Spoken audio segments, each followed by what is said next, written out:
So he gave a great build-up on the presentation today, but I'm not going to give it. Now, I know I'm scaring Allison. Allison, raise your hand. I know I'm terrifying Allison right now, but I'm not going to give the presentation because in this political environment, I want to talk about something more important than that. I want to talk about cap and trade. It's very important topic, cap and trade. And if Secretary McGinn was here, he would want me to talk about cap and trade and deliver this message to you guys because it's so important. I need you guys to write your congressman and advocate for cap and trade immediately. Because it's critical and it's important for the energy strategy of the United States, the energy policy of the United States. What I need you to write to your congressman is we need to immediately cap the number of attorneys and trade them for engineers. Immediately. Make it happen. Thank you.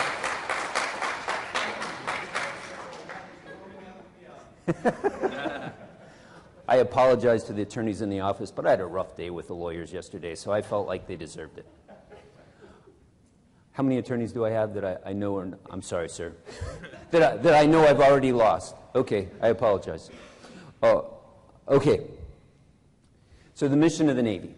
I'll get on script now. Allison's more comfortable. Allison did the slides anyway, so if you like them, thank her. The mission of the Navy is to fight and win our nation's wars and maintain freedom of the sea.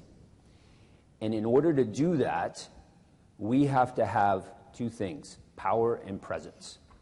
And so if you think about it, right now, there's a carrier air group that is in the Western Pacific sailing through disputed waters to establish a presence. That presence has power and is implementing our national strategic objectives. And in order to have that presence there, we need access to safe and reliable power at sea. And in order to do that, the Navy has demonstrated a spirit of innovation over our 2 centuries of existence. And so if you think about the Navy, we started out with the great sailing ships. And the wind was free, and it powered our ships for free. We then found a better source of fuel, which was steam, by coal. And so we set up all these coaling stations, and now we didn't need the wind. We could go wherever we wanted. And soon we transitioned to oil, and people said, well, what are you going to do with this oil? You have all these coaling stations. Why do you want to switch?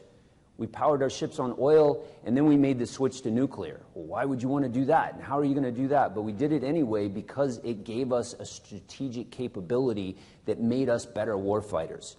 That's why the Secretary of the Navy sailed the Great Green Fleet using biofuel to demonstrate that capability that we could change the bureaucracy of the Navy to adapt and power our ships on an alternative fuel to establish this presence and a sense of independence. Well, the ships are only part of the kill chain. The kill chain really starts ashore, where we also need access to safe and reliable power, which is why the Secretary of the Navy set this 1 gigawatt goal. The Navy ashore uses a lot of power. In fact, 1/3 of the power in the Department of Defense is consumed by the Navy. 21.8% of that is renewable. That power costs a lot of money. It's expensive, and the prices are volatile. And so renewable energy is not as volatile, and you can count on it. And it certainly, in most, at least my current experience, is it's not going up, it's going down, and it's driving prices down. And that's important because the Navy can't pay more for your energy. I'm sure that the speaker that follows me, Keith Benson, is going to talk about this. But if our energy bill goes up in the current year of execution, there's not a lot of places we can go to get extra money. It's going to come out of the operation and training budget that's going to limit us from sailing those ships and flying those planes. All right, so I told you I had a bad day yesterday with the attorneys. I also had a bad day with some other folks where they accused me of being green. They said, you're doing this just for green. You want to do this project because it's green. No, it's about a strategic capability. And then the comeback for that was, well, you're just trying to hit these metrics. Like, well, my thing was not working. Where is it? Anyway, you hit those metrics. No, it's about a strategic capability. It's about incorporating renewable energies into our portfolio. And so we developed 3 business models, and if you don't understand the 3 business models, I'm happy to talk to you guys about that later, but I'm not going to belabor the point. Three business models that enable the Navy's bureaucracy to quickly move through the integration of renewable energy into our power portfolio so that we can move at the speed of industry. How many folks are here from industry, not from government, that are developers? That, like, time is money, and you're in business of making money, and when it takes us 2 years to make a decision, things don't go well for you. That would be you. You guys have probably experienced that. Okay, so let me see. All right, there we go. All right, so we did projects across the globe. And in doing these projects, you can see them there. And if you have any questions about any of the projects, I'm happy to talk about those. We surpassed the Secretary of the Navy's goal of 1 gigawatt. We actually got 1.1 gigawatt, and I think we're closing in on 1.2. So it's just going up. It's getting better. The story keeps getting better for us. But we learned some stuff, and that's become more important to the Navy, is what we learned. And so one of the things is we found a way to do the largest renewable energy project in the history of the federal government by aggregating the loads on 14 installations so that we could buy one big plot of renewable energy. And it's was done by Sempra. It's in Arlington, Arizona, and it pipes 210 megawatts, a third of the power required, to 14 installations in Southern California. We learned how we can put distributed generation on our installations. In fact, we've got 170 megawatts of distributed generation behind our secure fence line that we control that provides power just to us. We learned that by doing these deals, we can get infrastructure upgrades that are financed by third parties. That's important. I'll talk more about that later. Oh, yeah, and by the way, I guess I am green because we averted 22 million tons of CO2 gases, so maybe I'm guilty as charged. But that's not why we did it. I got accused of being green so much, Allison got tired of it, and so she made the engineers calculate how many tons of CO2 we averted by doing these projects. There's also another benefit, another side benefit, a secondary effect that we achieved through the 1 gigawatt, is we introduced $1 billion of economic activity into the defense communities that equates to 9,000 jobs. That's kind of important because as the military construction budget goes down, activities like this keep the construction industry alive so that if we ever need them for military type construction, they're there. Plus, jobs are kind of important, and to have a vibrant defense community outside our base is part of the program. So we did make the 1 gigawatt goal, and that was a huge relief. I was on active duty. It looked like we were going to make it. That meant that we were all going to get to go to other jobs, hopefully better jobs. Me, as a captain on active duty, I knew my next assignment wasn't going to be Diego Garcia. Who knows where that is? Yes. Oh, good. You guys know where that is. It's not a great place. So we were good as we were thinking about going to what we were going to do. The Assistant Secretary of the Navy said, you know, Secretary of the Navy is really happy with what you're doing because these secondary effects that you got, distributed generation, third-party finance, increase of infrastructure, leads to resiliency and energy security that we never thought would happen with this program. We'd like you guys to stick around. So the Secretary of the Navy said, you guys, now I want you to shift your focus towards resiliency, and I'll talk about what that means in a minute. I still want you to look for renewable energy projects, but the focus now is going to be how do we build on the 1 gigawatt, integrate that into the base's grid, and achieve this resiliency and still work on renewable energy projects.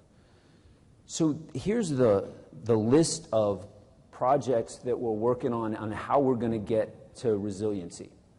So renewable energy projects, you get that. The resiliency projects are projects that would provide energy security, distributed generation behind the grid. You guys, I think, kind of understand that. The electrification is a little new. We're working with Naval Air Systems Command to look at electrifying industrial processes that are inherent on our bases, like gantry cranes at the seaports and the ground support equipment at all our airfields. electrify those. We've looked at companies like Delta that are in the process of electrifying their ground support equipment because there's a business case for it, especially in regions where the cost of fuel is high and the cost of electricity is cheap. That differential makes it an excellent business case to electrify industrial equipment like ground support. And if it's good for Delta, it's certainly good for the Navy. The other one that's a little unusual but super important is the water energy nexus. In the Southwest, we've got bases that have water security issues. Both the Navy and any Marines? Did any Marines come? Marine, there we go. So that's important. And so there's a team in the Southwest that we're going to work with to see if we can use these models that we have for third-party financed water and energy projects. Because as you guys know, it takes energy to move water, it takes energy to make water in some cases, especially for desalination. We've got to start thinking about that to ensure the sustainability of these bases. Okay. So here's some examples of some of the projects that we're taking on in this Repo 2.0 so that you could appreciate the breadth of the project. And then I will talk to these. I want to make sure. I'm going to just mention the U.S. Naval Observatory Fuel Cell Project. At the Naval Observatory is where the atomic clock is. The atomic clock is important to the Navy because the sailors need to know precisely when to muster for quarters. It does more than that, but mustering is pretty important. The routine on a ship is important. The atomic clock helps keep us to that. It does other things. So we want to make sure we have power to the atomic clock. We did a business case analysis to see if a fuel cell would work. And what we learned is important. The business case analysis said that it would cost us about $3 million to do a fuel cell at the Naval Observatory. So that is interesting because we're not doing that project.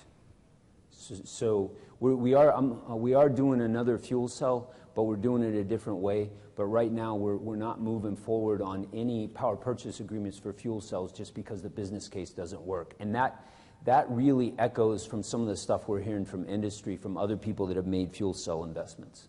Okay, Subbase New London. Now I'll talk about fuel cells a little bit. At Subbase New London, we're doing a regional resiliency project. What we're doing is the state of Connecticut has provided incentives to enable distributed generation on our base there. And they are incentivizing fuel cells because Doosan is a Connecticut company. So the utility company has contracted with Doosan, and we're going to put an 8 megawatt fuel cell on the base. And we're in discussions to put more fuel cells on the base as well.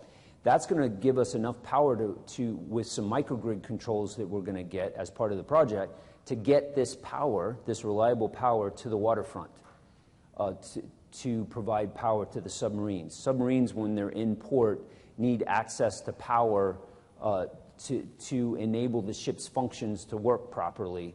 When it doesn't have power, we have to get power to the waterfront. It's pretty important. So this will ensure that we get power to the waterfront, and then that excess power will get pushed out into the community, and the community has a microgeneration and microgrid plan so that the base's microgrid will work with the community's microgrid so that we can ensure we have power to the waterfront and to the community's first responders as a holistic effort led by the utility company and supported by the base. So it's a really win-win situation where the community gets additional power, the base gets power we need for the waterfront, in addition to some microgrid controls. Yuma is probably our flagship resiliency project. And how we stumbled onto this was the utility came to us and asked us to host a peaker plant because they were short power in the region. And so they agreed to put a 25 megawatt peaker plant on our base, and it would provide power to the region in the summer months when everybody's has a high demand for power, but if the grid goes down, that peaker plant now becomes the primary source of power to the critical facilities on the base. What that means to the base is they can get rid of 41 diesel generators. How many vets do we got in the room? We got vets. So my experience, tell me if this is true. My experience with diesel generators is bad. They usually, when I need them the most, they don't work. Why don't they work? Well, the first one is we didn't do the PMs on them, so it seizes up. The second one is we didn't put oil in it. And my favorite is it doesn't have fuel. That is my experience. I don't know if you guys had similar experiences, but they're horribly unreliable, horribly inefficient. I don't have a lot of good things to say with it. And so if we can push the operation and maintenance of our diesel generators to a third party, what a win-win. To get rid of 41 diesel generators and the headache that goes along with that, along with the environmental permitting that's required for these diesel generators, all that got pushed to Arizona Power, or Arizona Public Service. Great project. This is a nice one that is going to get announced next month, and we'll be able to tell you who the developer is. This one is a vanadium flow battery and a microgrid project that will provide emergency battery backup to our facilities and microgrid controls when the grid is out. And because it's a flow battery, you don't have the voltage degradation that you see in lithium-ion or lead-acid batteries. So it's a terrific project, and it'll support the energy storage requirements in Southern California. This is a fun project. In Barking Sands, there is traditionally unreliable power. The power is so unreliable is when they do missile tests, they go on diesel gen sets because they can't rely on the grid. So the cost to do a project, the cost to operate on diesel gen sets is 50 cents a kilowatt hour. Grid power is 15 cents a kilowatt hour. That differential will drive significant savings for a project that we want to do out there, but most importantly, it's going to drive energy security and reliability for the testing, because if you think about it, when you test a missile, was that $1 million for a missile? And if you have a power blip in the middle of that test and you've lost $1 million because the missile, once it's launched, you can't like pull it back and do it again, that's key. You can't afford that. So we'll have an RFI come out on that this year, and then an RFP. We'll follow it up with an RFP. Another fun project. We believe there's a geothermal heat source beneath Corpus Christi, and so we have closed out on an RFI, and we're going to be releasing an RFP. We're drafting the RFP right now. The draft should be done by January. We'll release the RFP in the spring. To provide baseload power for Corpus Christi using geothermal. And so this could be the first Navy geothermal project since China Lake, the COSO plant in China Lake. Okay, that is, how am I doing on time? Am I? I went 7 minutes. Okay, let me go back. Since I got more time, let me make sure I covered all these projects. Battery storage, Yuma. Seal Beach. I'm going to tell you about another cool battery project at Seal Beach. I didn't talk about it. Since I got time. This project is probably our best battery project. So we were looking to do a PV project in Seal Beach, and I was talking to industry over beers at a conference, and they had an idea. They said, "Hey, why don't you do a battery project?"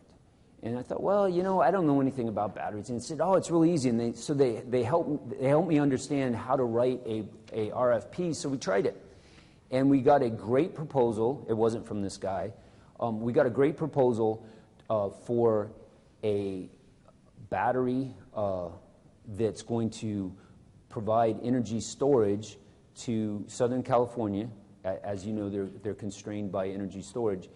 And what we're going to get out of that deal is a 500 kilowatt PV array behind the meter emergency battery backup, and microgrid control so that the PV array and the batteries will provide power to the critical facilities at Seal Beach so that we can do ammunition offloads, because the mission of Seal Beach is an ammunition base.